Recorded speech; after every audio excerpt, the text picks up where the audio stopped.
Regardez. De ce qu'il nous a été possible de filmer dans la prison de Fresnes, se dégage une atmosphère martiale. De l'uniforme en quantité et une attention toute particulière sur la sécurité. Mais pour Chris, jeune stagiaire en provenance de Tahiti, c'est autre chose qui l'a frappé. Bonjour collègues, malgré la taille de l'établissement et le nombre de détenus, il y a quand même une certaine forme de rigueur. Les détenus sont obligés de marcher en rang, en silence. Il y a une discipline qui est imposée et je pense que c'est aussi ce qui nous permet à nous d'être en sécurité. Merci.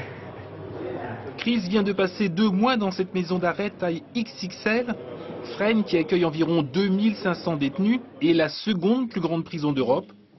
Cette immersion dans le réel fait partie de sa formation de 8 mois pour devenir surveillant pénitentiaire.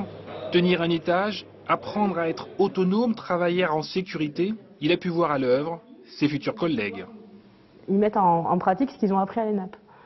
Donc, ne serait-ce que pour ouvrir une porte, c'est pas anodin d'ouvrir une porte. Avant d'ouvrir une porte, on regarde à l'œilleton, on met un pied derrière la porte. Si on ne respecte pas ces règles de sécurité, on peut se mettre en danger. L'ENAP, c'est l'École nationale de l'administration pénitentiaire basée à Agen. C'est par là que passe tout le personnel pénitentiaire. Un campus énorme où sont reconstituées notamment des cellules de prison pour permettre aux élèves de répéter les futurs gestes quotidiens. Très bien, je m'en occupe quand j'ai le temps. Bonne journée.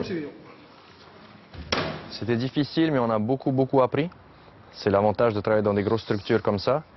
Après, il faut se dire qu'un surveillant continue à apprendre tout au long de sa carrière. Donc on va démarrer par le bas comme tout le monde et puis on va se faire notre expérience petit à petit.